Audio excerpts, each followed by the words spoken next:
예, 수고하셨습니다. 다음은 존경하는 김영환 위원님 질의해 주시기 바랍니다. 예, 두 분께 같이 좀 질문을 드리겠습니다. 기재부가 7월달에 경제성장 전망치를 2.2%에서 2.6%로 0.4%포인트 7월달에 올렸습니다. 석 달 전에. 그리고 바로 10일 전에 기재부 그린북 경제동향에서 수출, 제조업, 경기 회복 흐름이 지속될 거다. 바로 10일 전입니다. 그런데 이렇게 계속 기재부에서 잘못된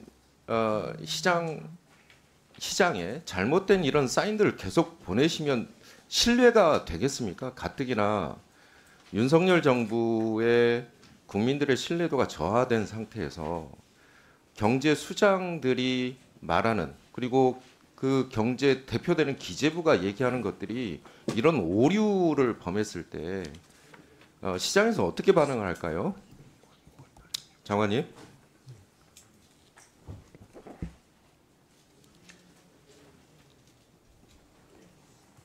네, 말씀하세요. 네.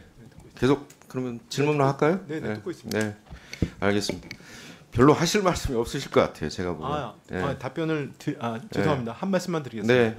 저희가 7월에 한 거는 하반기 경제정책 방향을 7월에 내기 때문에 한 것이고요. 아니 그러니까 왜 그러니까 이미 상향시켰냐고요. 5월달에, 그러니까 제가 네. 뭐 지금 와서 말씀드리긴 뭐하죠. OECD가 이미 5월달에 2.6% 우리나라 전망을 올렸습니다. 그렇기 때문에 뭐 그렇게 좀 이해를 해주시기 바랍니다. 그렇게 이해가 안 되는데요. 네. 그러면 10일 전에 그린북에서 경제 동향 얘기할 때는 왜 그렇게 얘기하셨어요? 그린북에서 이번에 3분기 GDP가 나왔지만 수출의 경우에는 지금 이미 저희가 통관 수출까지 보면 전년 동기비로는 지금 6% 이상 성장하고 있지 않습니까? 그러니까 수출의 증가세 자체는 지속되고 있다고 보여집니다. 이게 기저효과잖아요. 다만 증가세 자체가 둔화됐다는 불확실성이 커졌다고 보여집니다. 그리고 22년도 대비해서 지금 15개 품목 중에 지금 선박, 일반 기계, 그리고 자동차 빼놓고는 다 22년도 회복을 못했습니다. 수출이. 근데 그리고 추가적으로 말씀드리면 이제 이 경제 성장 전망치를 이렇게 그 상향 조정할 때는 뭔가 뚜렷한 근거들이 좀 있어야 된다고 보고, 그리고 경제 동향 발표할 때도 마찬가지입니다. 바로 이 데이터들 나오면 국민들이 어떻게 생각하겠습니까? 시장 참여들. 이미 주식시장에서는 다 매도 처리를 하고 있는데 외국인 투자자들이. 그 총재님, 네. 지금 환율 문제인데요. 환율이 뭡니까? 환율이 되게 많은 걸 표현하고 있죠. 예, 그 국가의 이제 원화 가치인데 이게 참 많은 걸 포함하고 있는 것 같아요. 아까 이제 반도체 관련해서 이제 수출 좀 말씀드렸고, 그 지금 이제 아세안 쪽에 부총님도 같이 좀 들으시면서 답변해 주시면 좋겠습니다. 지금 아세안 쪽에 대통령 순방 일정이 많았어요. 그렇죠? 네. 예. 근데 이제 중국은 그렇다 치고 이 공급망 문제 때문에.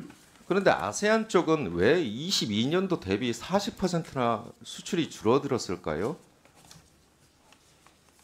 아세안 쪽을 묶어 보면은요, 거의 중국만큼 합니다. 규모가. 인도네시아, 말레이시아, 필리핀, 베트남 이렇게 다 묶어 보면, 예? 태국까지. 이쪽은 40%나 줄었어요. 그런데 이 공급망은 사실은 조금 별도로 중립적 외교를 통해서 우리 경제 주체들이 충분히 뻗어나갈 수 있는 공간들이고, 이 부분들이 대폭적으로 줄어든 것도 저는 하나의 구멍들을 그 통로들을 좀 잃어버린 것들 아닌가 이렇게 생각이 들고요. 그 다음에 총재님, 그 지금 미국이 잠재 성장률이 계속 올라가요. 예. 어떤 요인들이 있다고 보세요? 두 가지 원인이 있습니다. 하나는 이미그레이션, 그러니까 이민자가 그렇죠. 늘어났고요. 두 번째는 생산성이 올라가고 있습니다. 생산성, 캐피탈은요? 캐피탈은 뭐 특별하게 많이 올라가지는 않습니다. 지금 리쇼어링 많이 되고 있지 않아요? 투자들? 되고 있습니다만 그것은 미국 전체 규모를 봐서는 그렇게 큰 규모는 아직 아닙니다. 네, 그 제가 보는 데이터하고 조금 총재님이 어떻게 생각할지 모르지만 저는 세 가지 다 있다고 봅니다. 지금 잠재 성장률이.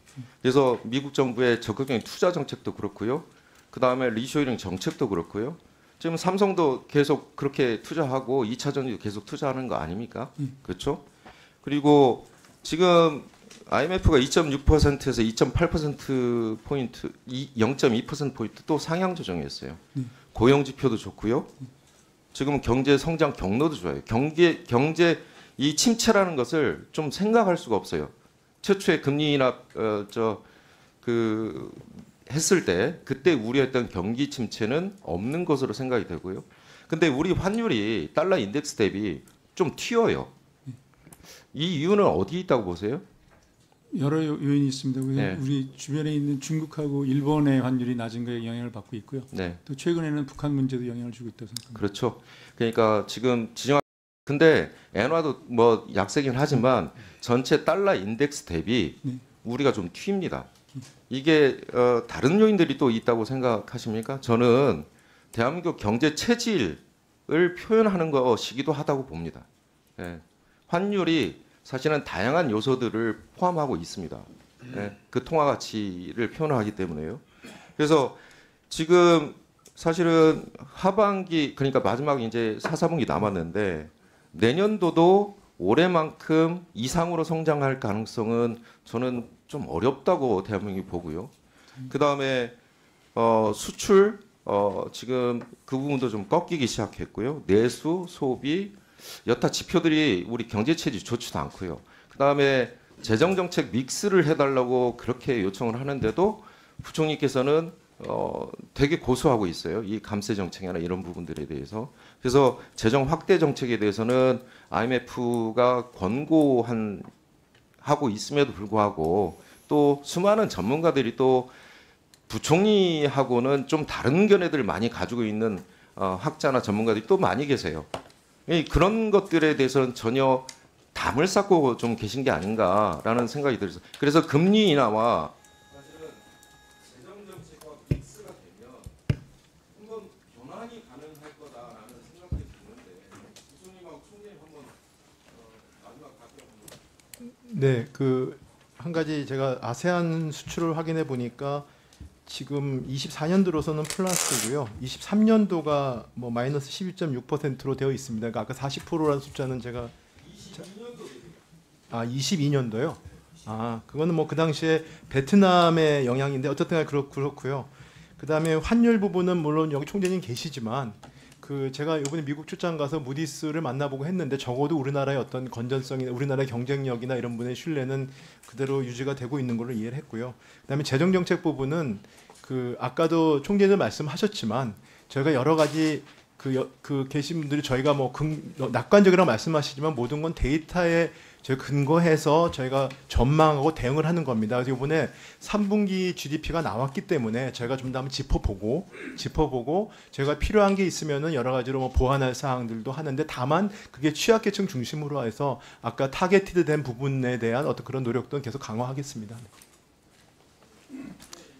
예, 수고하셨습니다. 다음은